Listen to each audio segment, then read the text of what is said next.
All right, we're going to talk today about some cervical injuries and sports medicine and on-field examination and stuff, and a lot of return to play regarding cervical injuries.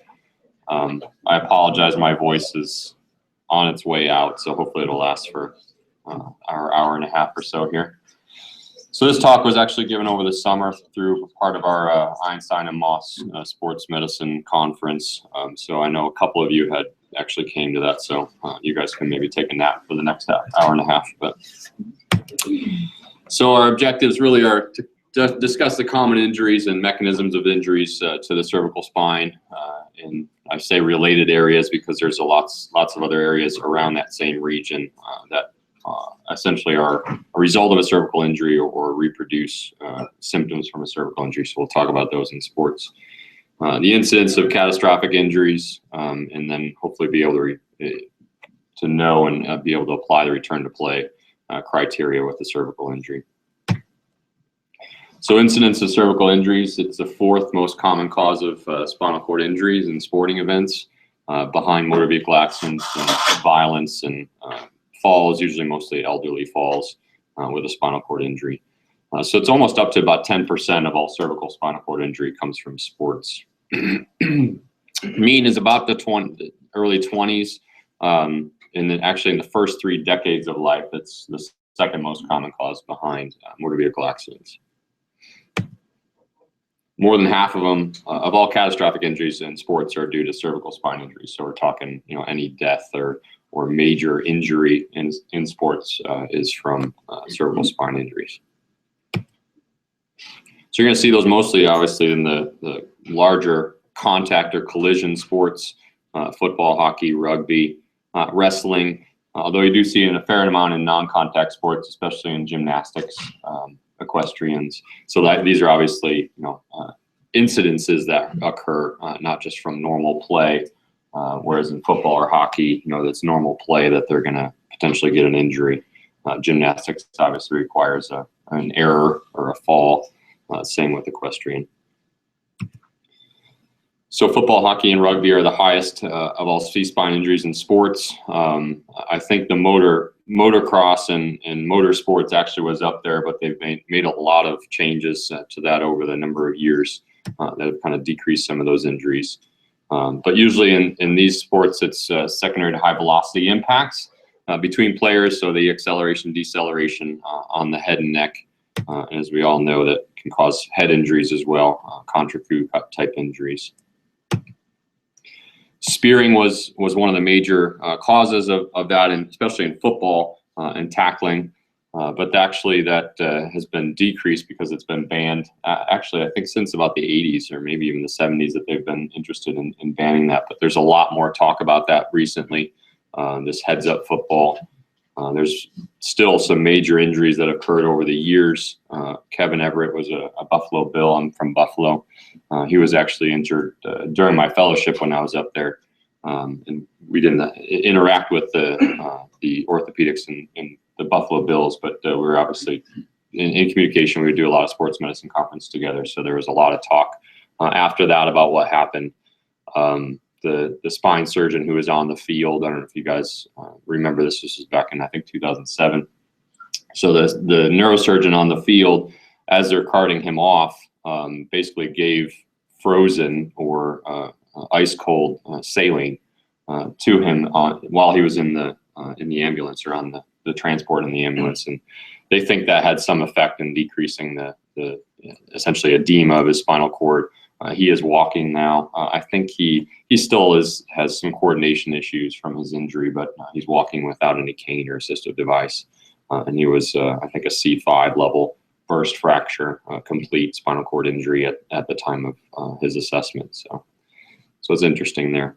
Eric LeGrand is, if you guys are local fans, he's the kid from Rutgers. I think that was maybe about 7 or 8 years ago.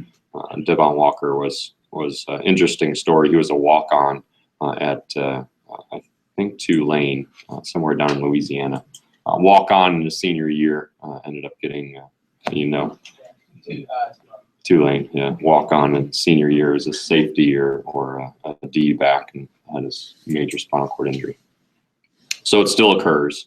If you're on the field, it's essentially the very severe anal tension moment anytime that these types of kids go down. So.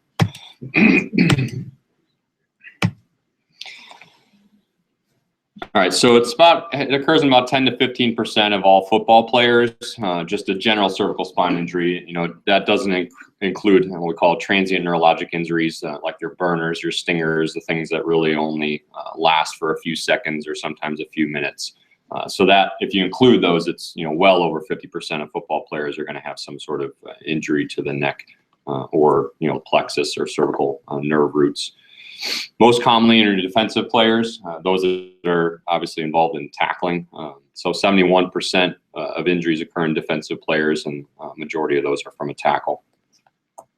And I think I did see a study or an incidence number, although I didn't include it in here. Again, more majority is during kind of the special teams, you know, the high velocity they're running straight down the field. That's when the impacts occur. Kevin Everett was the same. That was, I think, one of the first plays in the game, I believe. The kid from Rutgers was also the same. It was on a kickoff or a punt. The good news is, you know, the ones that occur, you know, severely with major neurologic sequelae is pretty infrequent. You know, but when it happens, it hits the fan pretty hard. So most injuries in the cervical spine are self-limited, and the vast majority of those are your simple sprain strain mechanisms. So the injuries themselves are, you know, the acute cervical sprain strain, your burner stinger, called the transient brachial plexopathy, your transient quadriparesis, intervertebral disc injuries, disc herniations, brachial plexopathy, root avulsions, which is essentially, you know, the burner stinger to the extreme. Cervical fractures, dislocations, cervical stenosis, although that's really more of a predisposing factor that occurs over time with repetitive injuries, but if they do have stenosis, sometimes they'll have anatomic functional stenosis that can cause potential increased incidence for major cervical injury. So we'll just get into a little bit of the anatomy, you know, some actually board-related things we throw in here. So we divide the cervical spine into an upper cervical complex and a lower cervical complex. And your upper complex is really your C0, which is your occiput, your occipital condyles all the way down to C2. Your lower cervical complex is C3 through 7. Each of them have, basically the division is because of the mechanics, the cervical mechanics and movement mechanics. You know, things C3 through 7 are working all the same. Whereas your C0, C1, C2 have different movements, different mechanics and interactions between the segmental levels. C1 is your atlas. So really no vertebral body. It's just a full ring. It does articulate with your occipital condyles. C2 is your axis.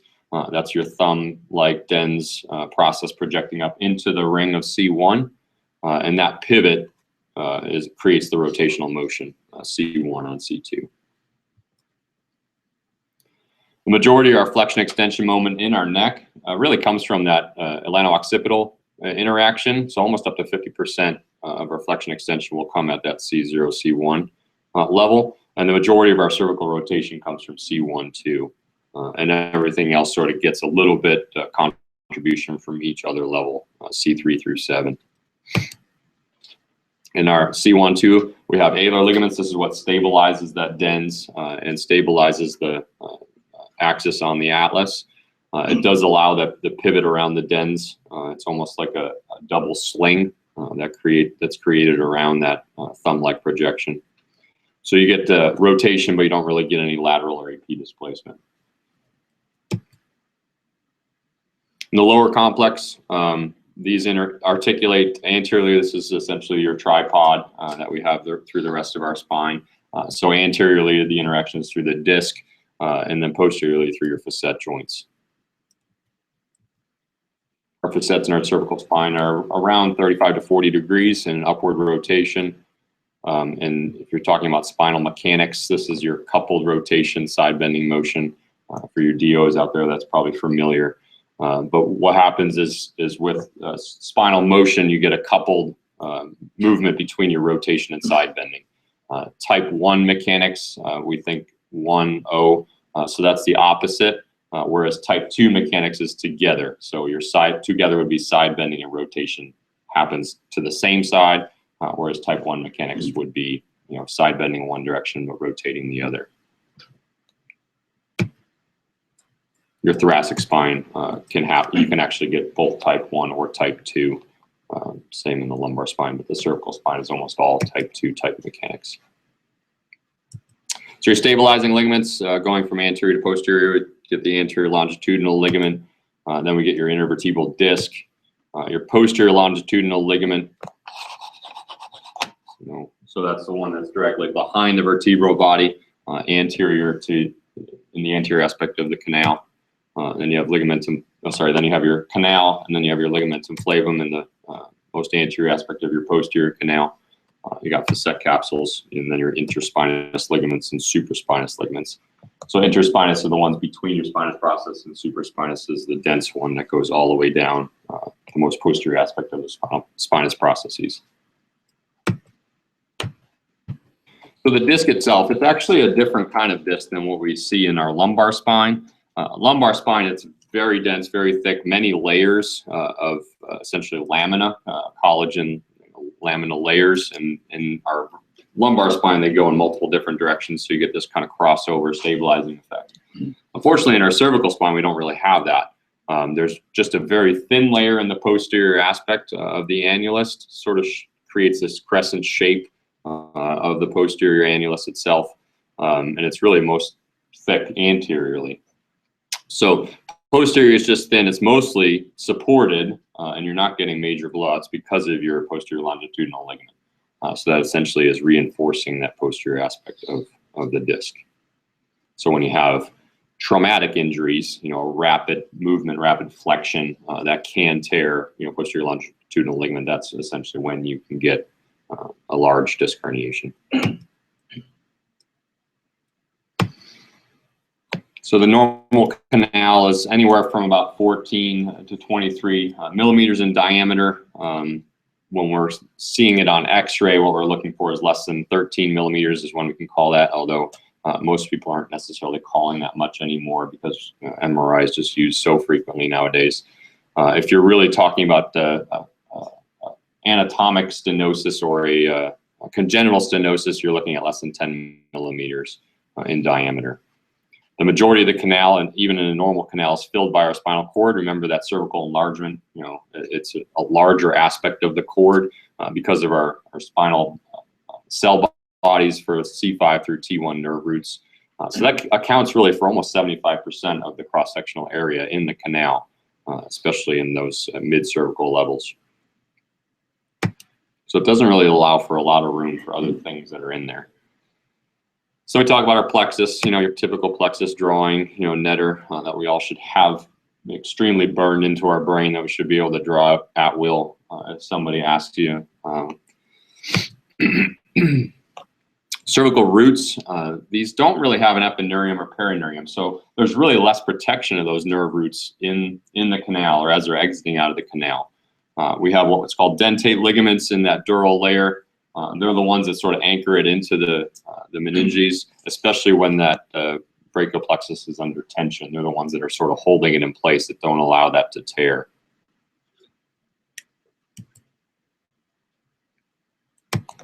All right, so we'll get back to some of the injuries and we'll talk about incidences and stuff. Any questions on the anatomy? All right, so sprain strains, obviously that's the most common. Sprain, you know, just by definition is your ligament injury, no bone injury. Usually what you're going to see with that is an intense muscle spasm. So very rock hard muscle around there. That's your body's mechanism of bracing unconsciously. So you may want to do cervical immobilization if you're really seeing that on the field. If you see that type of injury, they have a flexion or extreme extension movement and they have this intense spasm, you may just want to be cautious and immobilize them and look for some X-ray workup. So you do want to do X-rays. You want to potentially do CAT scan, questionably MRI right away. After the spasm has abated, or if they don't really have a spasm, then you can assess them on field or in the office maybe you want to do some flexion extension views with their x-rays, especially if they don't have spasm. If they do have spasm, you really want to avoid motion.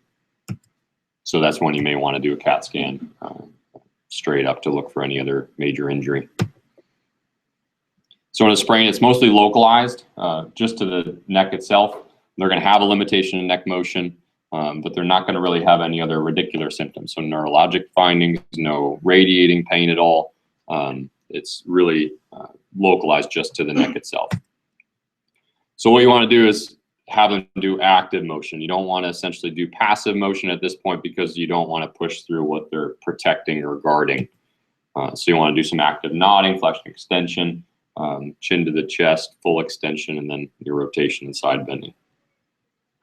If they're unwilling or really unable to perform all those, you don't go any further. You may just want to consider some cervical protection or even a collar at that point, and they do need some workup.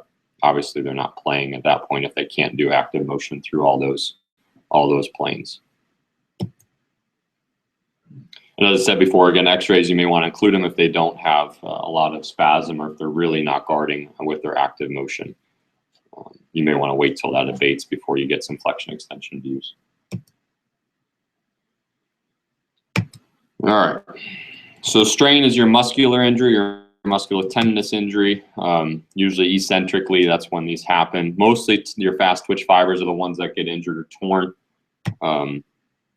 So return to play, they have to be pain and symptom free, no pain or tenderness, especially midline tenderness, maybe doing some PA glides, painless and full active range of motion. And then if they can do that, then you may want to try some passive range of motion again to make sure they can get to full range without any provocation. If they don't have any pain with active motion, you shouldn't necessarily be fearful of pushing them through a little bit, because again, if you're thinking that they may be able to go into the game, what you're going to do is going to be significantly less traumatic than what may happen to them on the field. So don't be shy in doing a full passive motion examination if they can do it well and say they're in no pain with an active motion exam. So they can go back, obviously, if you're talking about they've been out and you've examined them in the office, they got x-rays, they have to have no evidence of injury on your x-rays or any radiographic imaging. So no widening of that interspinous space, no increased motion with flexion extension. We do allow a little motion. Remember, those cervical facets are kind of on an angle, so as they do flex, you do tend to get some glide anteriorly, but you're really looking for anything more than about 3 or 4 millimeters of motion to consider that an unstable. Or if you're looking at an AP view, you have to have good technical skill in reading x-rays or have the radiologist look at this. They can't have essentially a segmental rotation or focal rotation more than 11 degrees. For your catastrophic injuries, obviously there's sprain, strain, these are simple injuries. They may be able to go back same day. Catastrophic injuries, these are classified into fractures, dislocations, sometimes a combination of fracture dislocation. Your transient quadriparesis, your acute disc herniation, congenital spinal abnormalities. And all of these will produce symptoms in a bilateral distribution. So that's key. If they have bilateral symptoms, and especially radiating symptoms, upper, lower, or both, that is, very red flag. Raise your concern. Probably put them in a collar if their helmet's off. If they're on the field already, just laying quiet, and they tell you that they've had arm and leg symptoms, red flags. You stabilize. Probably put them on a board and send them off to the hospital. So your mechanisms of your catastrophic injuries, you can have hyperflexion, hyperextension, or then your compression, your axial loading injury. So the most commonly with the spinal cord injury in football and your collision sports is the compression and axial loading. So hyperflexion can actually be from a sudden blow from the back of the head. It will create some ligament disruption, obviously your posterior element ligament disruptions. And commonly once you have disrupted those posterior ligaments, they may get a facet dislocation. So this picture here, sorry, the pointer or the mouse doesn't work. So what you're seeing up and through here, so then these spinal laminar lines are what are lining up pretty accurately. You can see here, you know, it's essentially shifted forward. Your facets aren't really lining up as well. You know, here's basically the back of the IAP here. So this whole thing is sort of slid up in the anteriorly with that facet dislocation. And you can see that just on X-ray. So when you're looking at X-rays, especially with acute injuries, you have to be looking at some of these spinal laminar lines. Here's the MRI of that. Obviously, you can see the acute spondylolisthesis. You see the facet again anteriorly and superiorly on that one below it. Or posterior elements, I mean. So that one actually, you can even see it's not really a great MRI, but you can see a little bit of edema already there. So this guy likely had some sort of a spinal cord injury, or at least upper and lower extremity symptoms. So you can actually get a unilateral dislocation. That's more if they have a rotational force and flexion with their injury. So it's an acute kind of rotation flexion movement, maybe again from a blow or a forced position. So there's your unilateral facet dislocation. So it's really more rotation, CAT scan image of that as well. So hyperextension, if you really get a true hyperextension only without any compression, they're probably only going to have some transient quadriparesis, or they can have a full spinal cord injury. What happens in there mechanically is you get the ligaments that canal. So your ligamentum flavum, possibly your posterior longitudinal ligament, and that anatomically may decrease the canal space even up to 30%. So what I said before, your cord takes up about 75, almost to 75%. So essentially you're beyond any other capabilities of handling what can fill that space. So you're going to get minimum cord contusion if that happens, your transient symptoms, but possibly full spinal cord injury. So it describes in the literature some of these pincer mechanisms in a hyperextension or hyperflexion type injury. It's again buckling of your cervical ligaments in the segmental movement. So your mechanism in extension, we'll just kind of show the picture because the words essentially are just words. So what happens in your hyperextension injury, the facets, again, because of their angle in that 30 to 40 degrees of upward slope, once you get that basically a fulcrum at this level, the facets can essentially slide posteriorly. So once it kind of fulcrums there, everything's going to sort of shift inferiorly. So you're going to be pinching between that inferior aspect of your vertebral body and the posterior, the superior aspect of your lamina. Remember, this is just a slice, so your lamina is kind of going all the way around. So these are essentially pinching together to create that cord contusion or possible spinal cord injury. And it's basically just the opposite in flexion, although I couldn't find the same type of picture that did that. This actually would be more of a facet dislocation.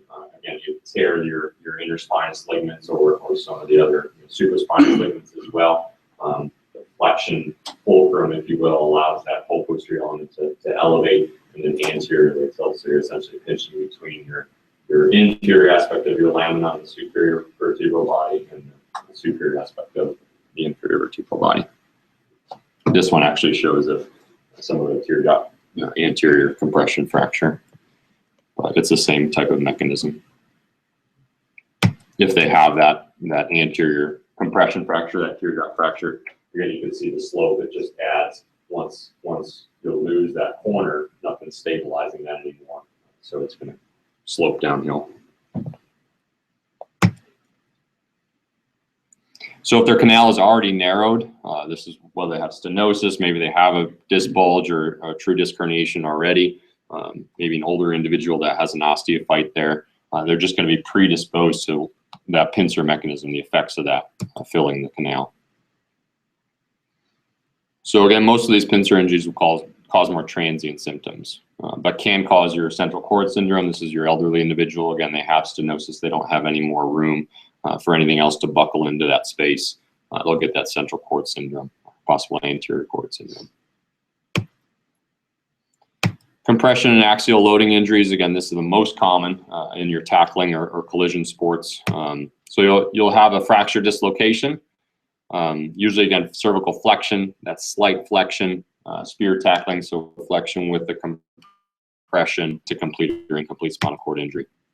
So normal mechanics, we have a cervical lordosis. So in a neutral lordosis in our cervical spine, compression forces actually get dissipated quite well. We're designed by our creator perfectly. So what happens is those ligaments can accept some force, your muscles can accept some force, the facets, the cartilage, the disc, all that will accept some of the force that it just gets dissipated throughout that whole region. Problem is if you're in slight flexion, it's basically like stacking blocks up on top of each other. So if you have a compressive force there, there's no way to absorb any other load anywhere else. So you're just transferring it directly to the vertebral body and essentially get an explosion because the disc pressure will increase. That may fracture the end plate, sort of shoving the disc into the bone, and then essentially increasing the pressure in the bone, and then everything sort of breaks apart. So here's just a cartoon of that type of compression or burst fracture. Most often what will happen with that burst fracture, this is kind of a great cartoon, but these lines still kind of line up. When this explodes, everything sort of fills into that canal too. So you have fragments that will go posteriorly into your spinal canal. There's a CAT scan of that. You can see the compression. You don't really see a lot of the pieces themselves, but the posterior migration of those fragments into the canal. And there's the axial slice.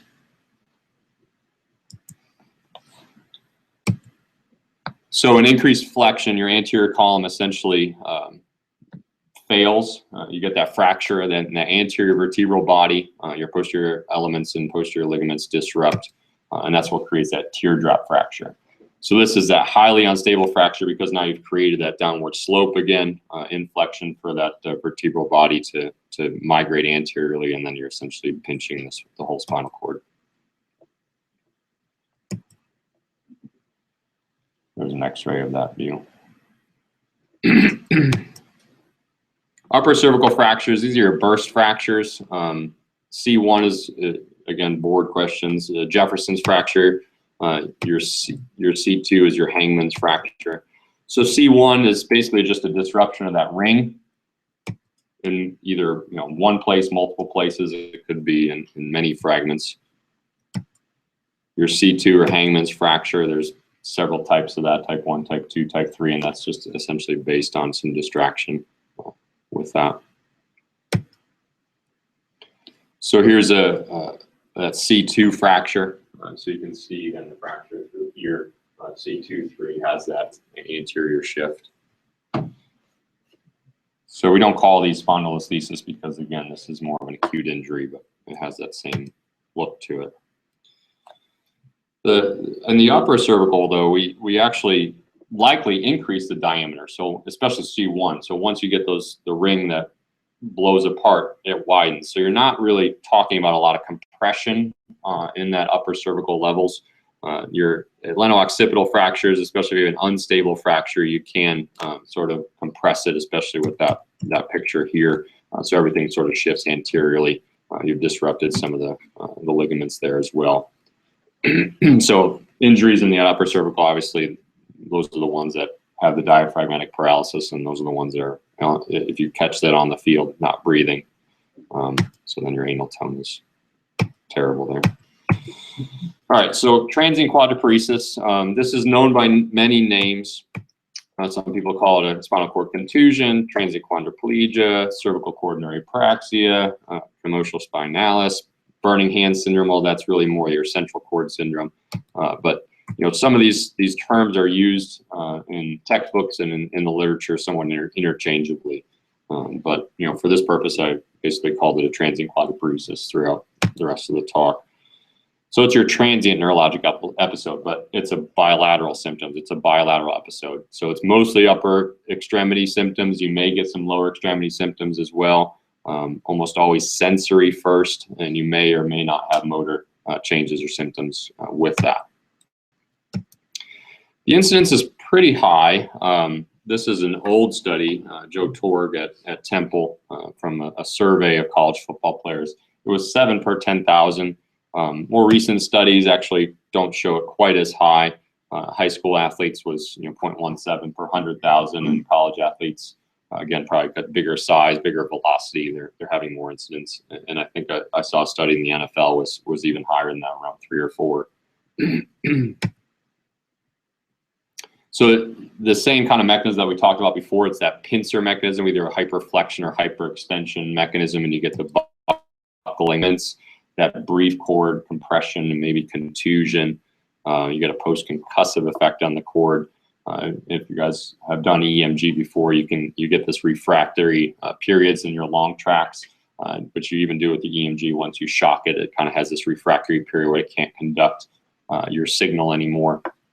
So you get that with a cord contusion as well. So they'll get that transient, sometimes just very brief, shoots down the arm, that electric-like sensation, or that they can't move it for a short period of time or can't feel it for a short period of time.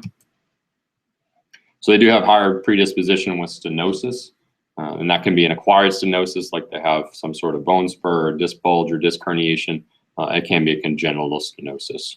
Usually you haven't, unless they've had symptoms before, you wouldn't know it's congenital unless you've had imaging. So your symptoms are the dysesthesia, typical dysesthesia symptoms: your pain, your tingling, your burning, deep pain, somewhat loss of sensation itself. Again, bilateral, that's the key, bilateral upper and or lower extremities.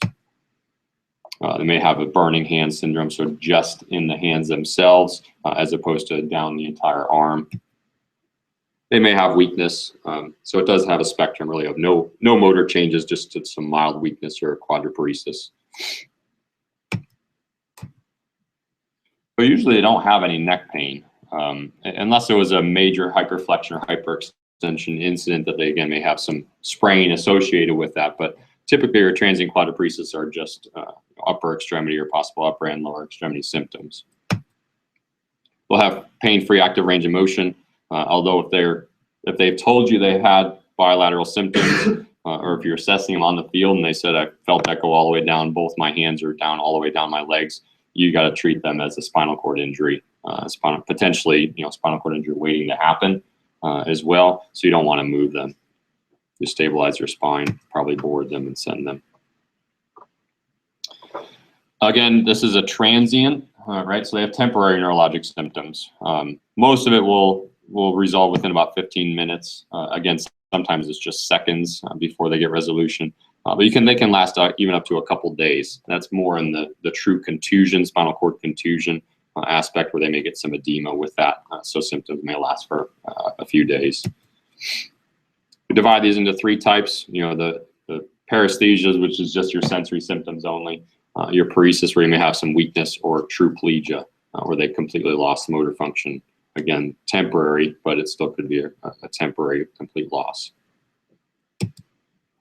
We further divide them if you want into quadriplegic upper, lower, hemi. So grading these, grade 1 would be those typical, less than 15 minutes in duration.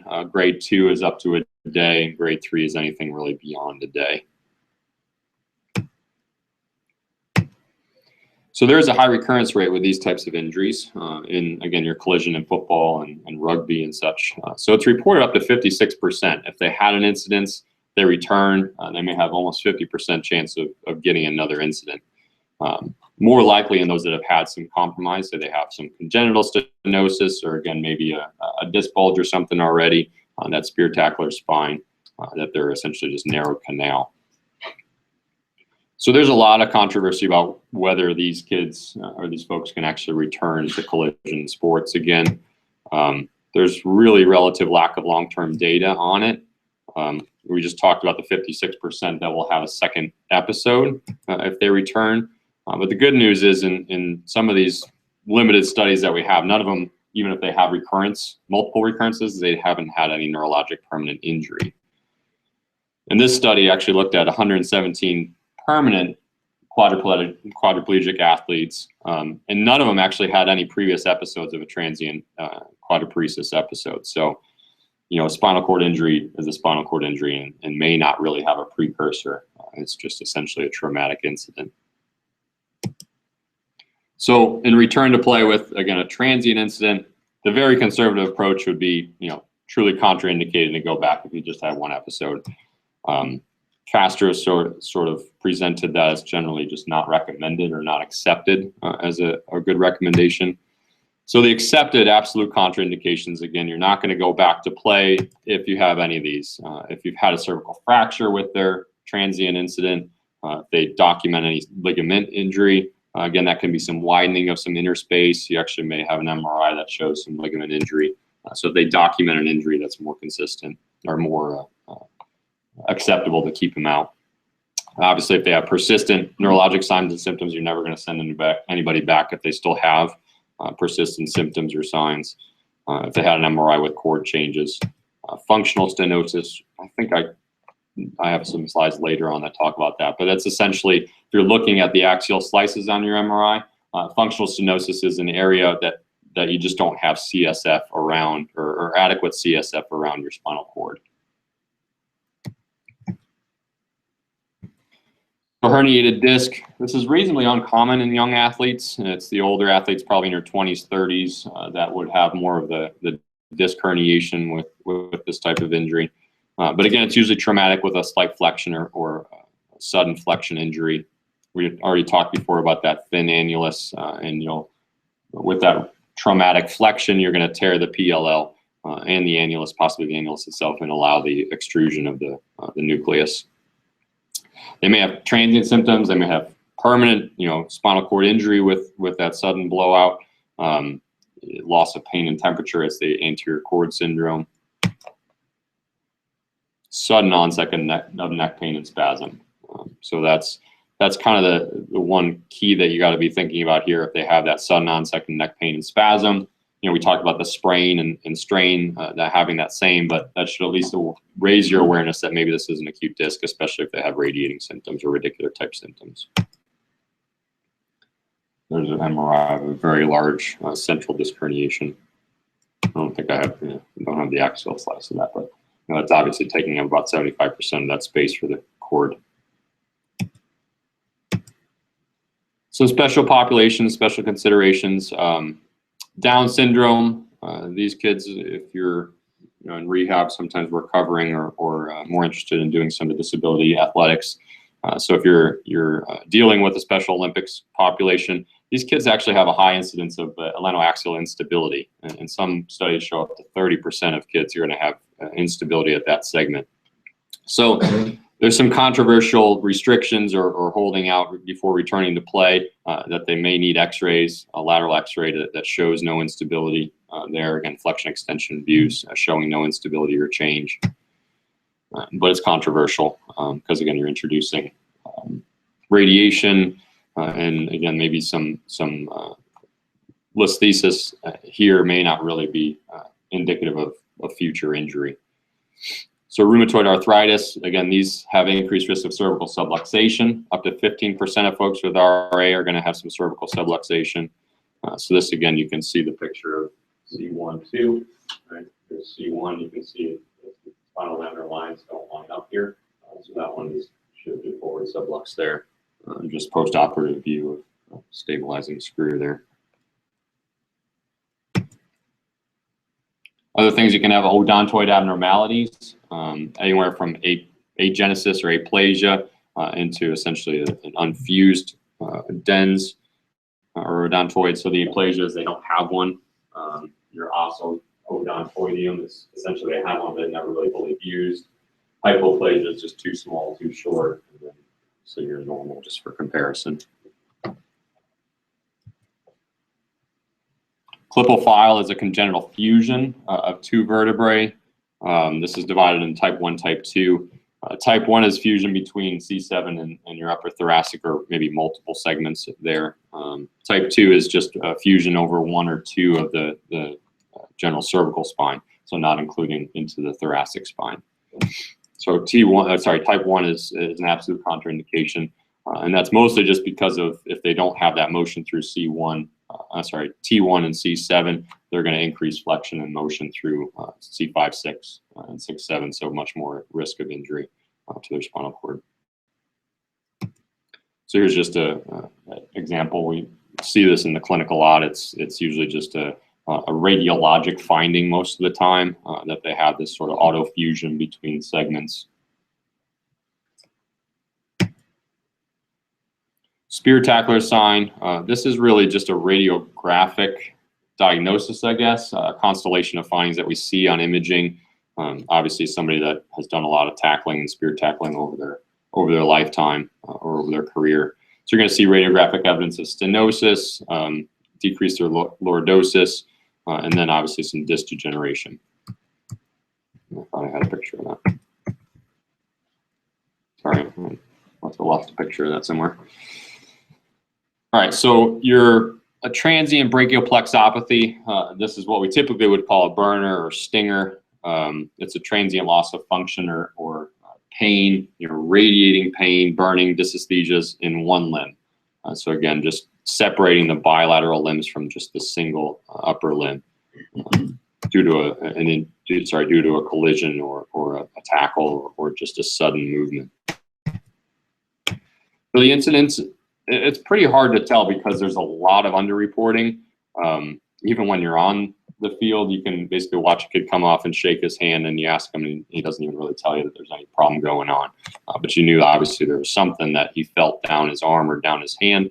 So there's a lot of underreporting, but it's anywhere from 7.7 in one study all the way up to 65% of football players have experienced symptoms of a stinger or burner. And this is even higher recurrence rate. If they had one, they're more likely to have another one. If they do have recurrent episodes and they're telling you about it, you may want to look into it, whether that's something like a disc herniation that's causing some of this radiating pain or maybe some other anatomic abnormalities that's contributing to that. So in an incidence of the NFL and other football players, about 7.2% of all injuries in these football players were essentially plexus injuries, whether that's the transient burner stinger or a true plexopathy. In the NFL, it was 16.7%, second highest really behind an ankle sprain, even more than back pain. So it's pretty high if they're really being honest with you. So what they're going to describe as a brief or total arm weakness, maybe like that description of a dead arm, that my arm just kind of went dead for this short period of time.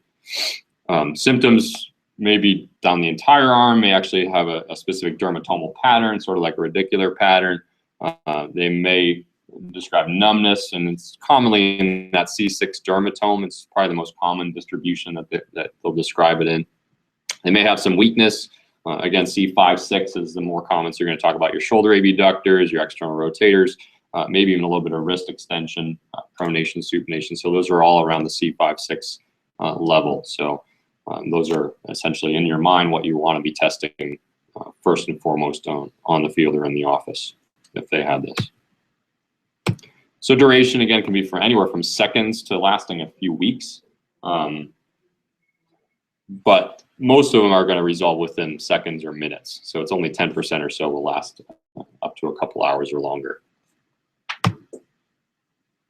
You can reproduce this, cervical rotation and side bending, that Sperling's maneuver ipsilaterally, maybe some tensioning contralaterally, maybe both if their symptoms are that acute.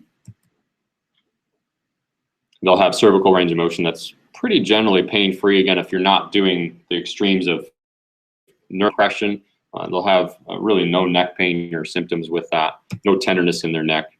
And again, the function will return mostly from the proximal to distal. We know that essentially from our nerve injury and neuropathy data.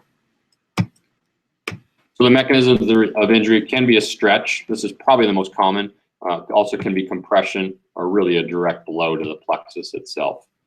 So the stretch injury is your contralateral side bending and rotation on top of a shoulder depression.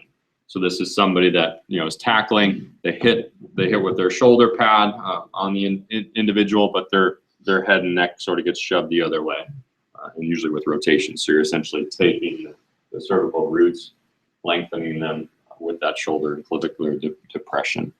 So it's a traction type injury. So a compression injury is really more of a foraminal compression, so a pinching on your nerve root itself. So again, it may be transient, may have or cause of disc herniation, but it's really just the transient pinching. Stretch injuries are more of the neurapraxia to the plexus. You may actually injure your myelin sheath, maybe get some nerve roots or peripheral nerve involvement, depending on what you're really stretching. Remember, with that plexus, you got several nerves that come off pretty proximally, your long thoracic, your dorsoscapular. So you may have just an isolated, proximal peripheral nerve injury with that traction. Direct blow is really more to Erb's point.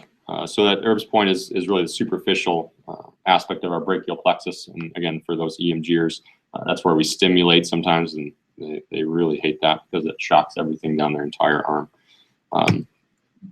So that's really in the upper roots. That's the most superficial, again, C5-6. If you get a direct blow there, it's almost always an upper trunk and upper plexus injury. And it's really in the supraclavicular fossa. Other mechanisms of injury with a burn or stinger, they can just basically have a forceful traction on the arm. Somebody pulled their arm, kind of, again, depression, a little bit of external rotation, a little bit of extension. They may have a shoulder subluxation or dislocation, which will cause more peripheral nerve injury, mostly axial or radial nerve in the distal plexus. Or if they may have just a blow to the peripheral nerve themselves, it can reproduce some of that stinging and burning type symptoms, whether that's in the median or ulnar nerve.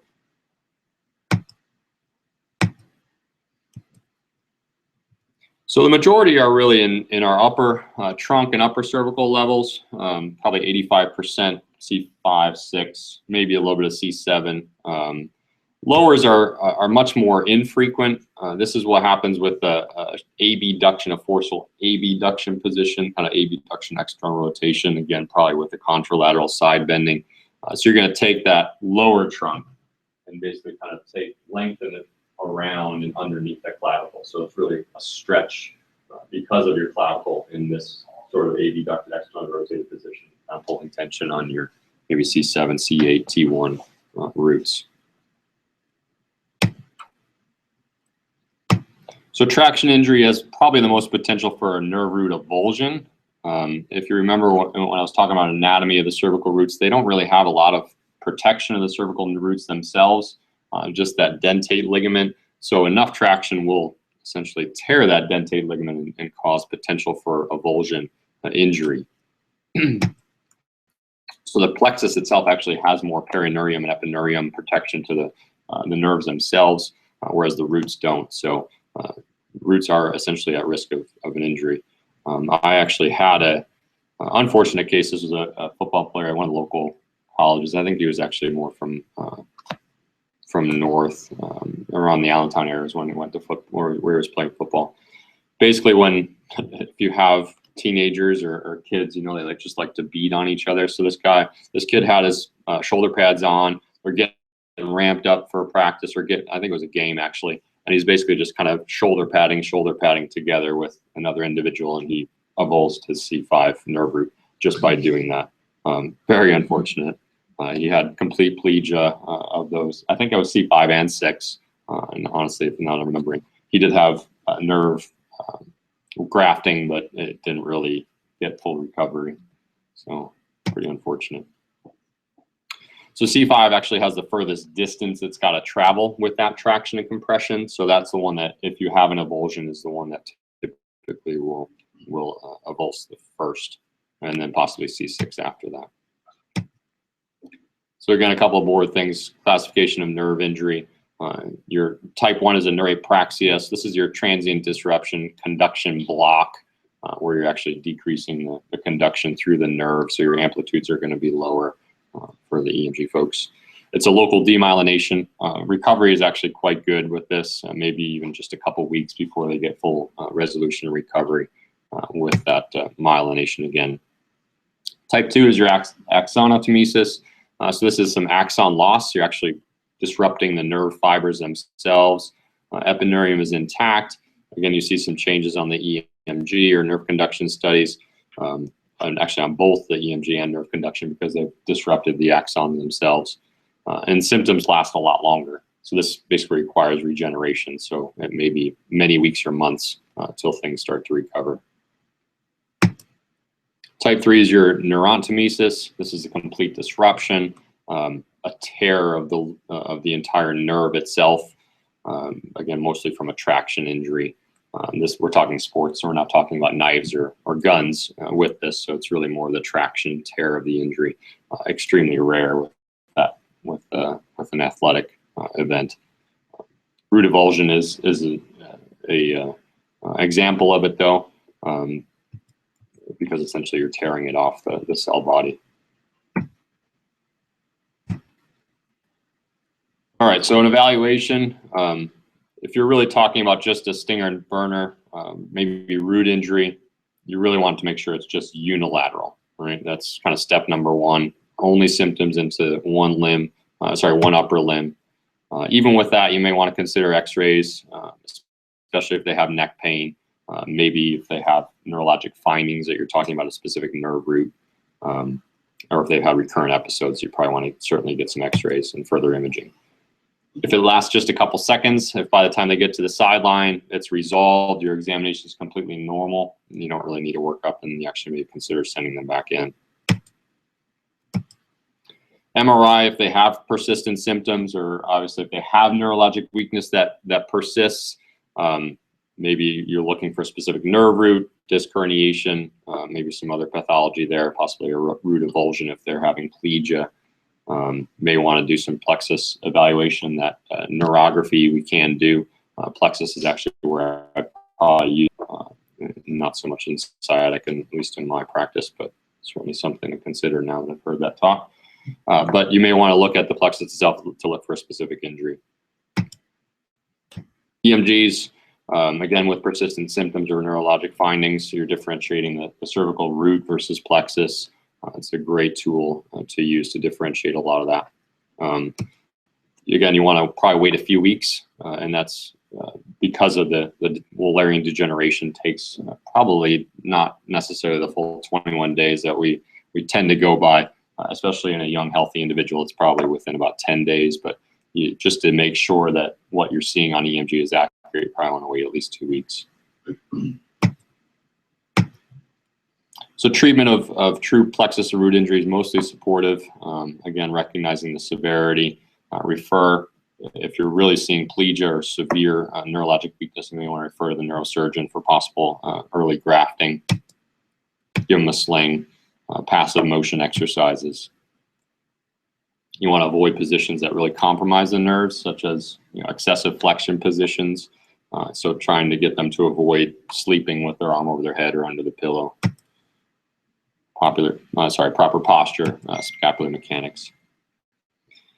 So you may want to, and I sort of alluded to this when I commented on the lecture earlier, you can essentially tweak various tension of nerves and nerve roots by various positions or activities. So if you're giving them exercises in the therapy realm, we'll call these sliders versus tensioners. So you want to essentially move the nerve without tension, but there are times you may want to tension the nerve. So if they have or describe certain positions that are exacerbating their pain or radiating symptoms, you may want to just kind of change some of their tension by maybe some ipsilateral side bending. These types of things. If I take my median nerve that will go to my index, I kind of really straighten it out all the way here, externally rotated, abducted. If I side bend, I can feel that tension, right? So I'm essentially pulling more tension from my cervical spine. If I just kind of side bend the other way, it takes that tension out. So I'm a little more slack here, so I don't feel it in my fingers. This way I really do. So you do essentially pull more motion and pull more tension with various positions along that entire nerve track. So just kind of thinking about that, you may be able to adjust some things for them. Obviously, medications for the neuropathic pain, the typical neuroleptics, other pain management, maybe tramadol because it does have some norepi and neuropathic pain qualities. Lucinta also would be a great option there because of some neuropathic pain qualities to it.